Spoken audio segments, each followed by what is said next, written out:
तो जी, कैसे हैं आप सभी लोग? उम्मीद करती हूँ अच्छे होंगे। मैं भी अच्छी हूँ और स्वागत करती हूँ आप सभी लोगों का अपने एसके ब्लॉगर में। तो ये शाम का रूटीन है, मतलब रात के खाने का। मैं किचन में आ गई हूँ और ये देखें, बेसन और हल्दी नमक डाल के मैं रखी हूँ। तो वो कढ़ी के लिए इसका घोल बनाऊँगी। और ये चाय पानी का बर्तन रखा हुआ है।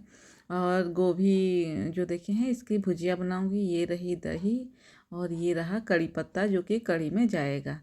तो दही वाली ही मैं कढ़ी बना रही हूँ, जैसा कि देख के आप लोग समझ गए होंगे। और ये रहा आलू गोभी का जो है भुजिया, मैं काट दी हूँ। अब इसको मैं छौंक लगा दूँगी और उसी कढ़ाई में ये भुजिया बनने के बाद फिर मैं कढ़ी का तड़का लगाऊँगी। तड़का क्या, एक ही बार मैं अलग से उसका तड़का नहीं लगाती हूँ, एक ही बार डालती हूँ जो कढ़ी का घोल होता है। तो वो भी मैं दिखाऊँगी आगे, पहले भी मैं ब्लॉग में अपने दिखा चुकी हूँ। तो ये देखिए तेल, और इसमें मेथी डाली हूँ। और जब मेथी लाल हो गया, चटकने लगा, तो फिर जो सारा कुछ काटी थी, आलू प्याज और गोभी, ये भी मैं डाल दी हूँ इसमें। और क्या होता है ना, बहुत लोग जैसे पहले गोभी भून के निकालते हैं फिर आलू डालते हैं, तो ऐसा मैं कुछ भी नहीं करती। जितनी भी मेरी सब्जियां हैं, मैं सबको एक ही साथ डालती हूँ। और उसके बाद भी भुनना ही मैं प्रेफर करती हूँ, क्योंकि मुझे थोड़ी जल्दी होती है खाना बनाने की। मैं चाहती हूँ फटाफट जाऊँ और फटाफट खाना मतलब काम करके या खाना बना के अपना मैं चली आऊँ।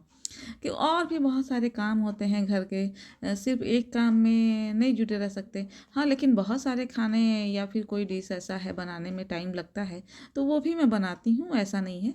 लेकिन कोई भी सब्ज़ी जो है, जैसे कि ऐसे भुजिया टाइप का हो, तो वो मैं एक ही साथ उसको भूनना पसंद करती हूँ। धीरे धीरे, जैसे कम आँच पे थोड़ा थोड़ा देर पे चला के और इसको भूनती रहती हूँ। और ये बन गया है भुजिया, जो है एक साइड में बन रहा है, दूसरे साइड में ये मैं कढ़ी का तड़का लगा रही हूँ, क्योंकि मुझे लगा कि भुजिया मैं बता ही चुकी हूँ कम आँच पे बनाती हूँ, तो इसलिए टाइम ज़्यादा लग जाता। तो इसलिए दूसरा जो कढ़ाई है मैं चढ़ा दी हूँ। और बहुत ही कम तेल में मैं बनाती हूँ ये। तो जो बेसन हल्दी नमक डाल के मैं रखी थी, वो मैं फेंट ली हूँ अच्छे से बेसन को। और ये देखिए, ये मैं बड़ियाँ बना रही हूँ जो उसमें डालूँगी कढ़ी में। तो इसीलिए, और बहुत ज़्यादा बड़ियाँ नहीं बनाऊँगी, 10 या 12 बड़ी बनाऊँगी तो हो जाएगा हम लोग का, क्योंकि बेटा नहीं खाता है मन से। बेटी खाती है, दो ही, एक दो बड़ियाँ खाएगी। बेटे को तो एकदम नहीं पसंद है। और हस्बैंड जो हैं वो खाते हैं, तो बस समझिए कि ये हस्बैंड के लिए और मेरे लिए दो चार, और एक दो बेटी के लिए, तो बहुत हमारे लिए काफ़ी हो जाता है। ये जितना देख रहे हैं आप लोग, उतनी ही बढ़िया हैं बस। और इसके अलावा नहीं मैं बनाऊँगी दोबारा। और जो तेल बचेगा उसी में मैं तड़का लगा दूँगी। या फिर ये तेल में से तेल और थोड़ा सा निकाल भी लेती हूँ, क्योंकि कढ़ी में जो है बहुत कम तेल जाता है। तो ये देखिए, इसमें मैं डाल दी हूँ जीरा, मेथी, सूखा मिर्चा, कड़ी पत्ता, राई, ये सब डाल के और थोड़ा सा इसको भून लेती हूँ। और जो बेसन जो बचा हुआ था बड़ियों में से, उसमें दही और पानी डाल के अच्छे से मिक्स कर ली हूँ इसको। और फिर इसको आँच जो है वो कम करके और धीरे धीरे इसको डालना। एक ही बार अगर डालें तो आपके हाथ पे आ सकता है, या फिर चूल्हा गंदा हो सकता है, तो इसलिए इसको धीरे धीरे इसमें डालें, ताकि कोई हादसा ना हो और फिर आपका जो किचन भी है वो गंदा ना हो। तो हम हाउस वाइफ हैं, हमें सारे काम तो करने हैं, लेकिन एकदम परफेक्ट करना है कि हमारा कोई काम जो है वो बढ़े ना। क्योंकि हम काम करते हैं ख़त्म होने के लिए, बढ़ाने के लिए नहीं करते हैं। तो इसलिए हम खाना भी बनाते हैं, तो मोस्टली जो हाउस वाइफ हैं वो यही करती रहती हैं कि किचन थोड़ा थोड़ा क्लीन करती रहेंगी, सामान हटाती बढ़ाती रहेंगी, ताकि उनको एक ही बार में ज़्यादा काम ना पड़े। ये मेरा नहीं, मुझे लग रहा है सभी का काम होगा। और जो नहीं करते होंगे वो मैं बता दूँ, एक आइडिया दे दूँ, कि अपने काम भी धीरे धीरे उसी में निपटाते रहें, ताकि आपको एक ही बार काम ना ज़्यादा लगे। और ये जब डालनी हूँ मैं, जो कढ़ी का है बैटर, तो उसी में फिर तुरंत मैं डाल दी हूँ बड़ियाँ भी। और साथ ही में जब एक उबाल आए, उसको चलाते रहिए। एक उबाल आने के बाद आँच कम करके और थोड़ा देर तक वो कढ़ता है। कढ़ी का मतलब ही होता है कि कढ़ता है। और ये भुजिया जो है तैयार हो गया है। इसमें जीरा पाउडर और काली मिर्च पाउडर बस डालना था, डाल करके और फिर ये बस हो गया है, निकाल लूँगी इसको मैं। और देखिए कितना अच्छा से ये भुन गया है, मुझे अच्छा लग रहा है। और ये है फारा और चटनी, मेरी जेठानी दी है, मैं नहीं बनाई थी ये।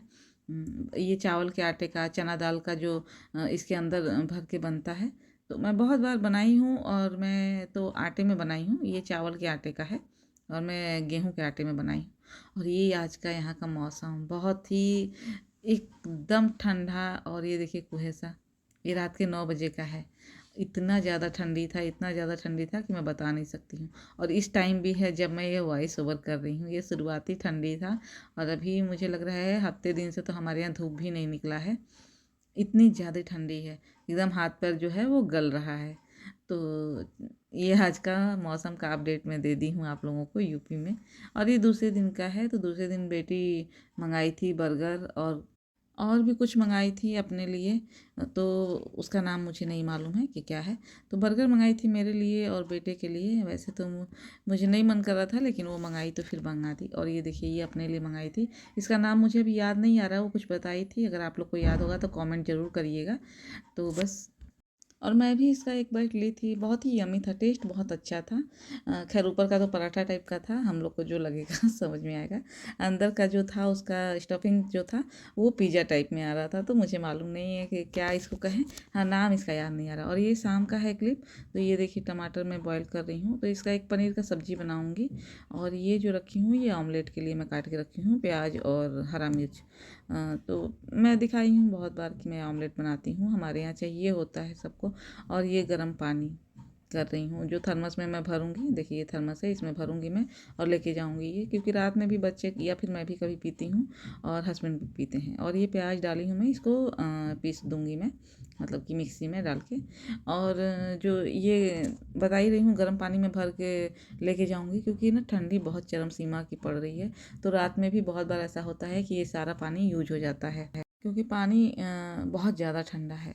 और ये देखिए, प्याज जो है इसको मैं पीस लूँगी। ये भी एक तरह का सब्जी है, तो मतलब एक तरह का सब्जी क्या, ऐसे भी आप सब्जी एक तरह का बना सकते हैं, मेरे कहने का मतलब ये है। और ये बीच बीच में जो धम्म करके आवाज़ आ रहा है ना, तो ये एक कहीं का दरवाज़ा जो है वो बंद हो रहा है। तो बच्चे ऐसे ही खोलते हैं, और जो इस दरवाजे में है ना वो स्प्रिंग लगा हुआ है, तो दरवाज़ा अपने से ही जाके बंद होता है और बहुत तेज़ आवाज़ वो करता है। तो इस ब्लॉग में एक दो बार ये आवाज़ जो है सुनाई आप लोग को देगा, तो माइंड नहीं करिएगा। और मेरे जो ब्लॉग में डाल रही हूँ उसमें मेरे 2 या 3 ब्लॉग में जो है कॉपीराइट आ गया है, और मैं कभी भी कोई म्यूजिक यूज नहीं करती हूँ। मुझे समझ ही नहीं आ रहा है कि किस चीज़ पे कॉपीराइट आ रहा है। तो अगर आप लोग को समझ में आ रहा होगा तो ज़रूर मुझे बताइएगा, या फिर आप लोग के साथ भी ऐसा कोई हो रहा होगा तो मुझे बताइएगा कि आपके कोई भी ब्लॉग आप डालें और कोई म्यूजिक ना उसमें यूज करें, उसके बाद भी तो क्या करें। और उसका जो है, मैं जो उस पर लिखती हूँ थंबनेल में, वो भी मैं चेंज करके देख रही हूँ, लेकिन उसके बाद भी वो नहीं हटा है कॉपीराइट। और वो कैसे हटता है मुझे भी नहीं मालूम है। तो उसका एक ही उपाय है कि उसको मैं डिलीट कर दूँ। उसकी वजह से ना मेरे जो घंटे पूरे हुए थे कितने सारे, वो भी ख़त्म हो गए हैं, और मुझे इससे बहुत परेशानी हुई। तो चलिए जी, ये है रिफाइंड ऑयल, और इसमें जीरा और तेज़पत्ता डाल दूँगी, और ये प्याज डाल के भूनूँगी। और प्याज भुनने के बाद वो जो टमाटर देखें आप लोग कि मैं बॉयल करी थी, उसको भी पीस लूँगी। पीस करके और फिर ये जो प्याज है इसको भुन जाएगा। देखिए, इसमें मसाले में डाल दी हूँ, मिर्चा पाउडर, हल्दी पाउडर, नमक और गरम मसाला। और ये भुन के एकदम रेडी हो जाएगा, फिर इसमें टमाटर डाल के भुनेंगे। और भुनने के बाद फिर उसमें वही पानी डाल के और अपने हिसाब से ग्रेवी करके, और जो पनीर के टुकड़े हैं वो डाल देंगे। तो एक ऐसे भी टाइप का होता है पनीर का सब्जी, आप लोग चाहें तो ट्राई कर सकते हैं, और अच्छा लगता है, टेस्टी लगता है ये भी सब्जी। और मेरी जो प्रॉब्लम है उसका ज़रूर कोई सल्यूशन आप लोग बताइए। और मेरे चैनल को सब्सक्राइब करिए, मेरे वीडियो को लाइक करिए, और बेल आइकन को दबाना ना भूलें, ताकि नोटिफिकेशन आप लोग को मिलता रहे। मिलते हैं अगले ब्लॉग में।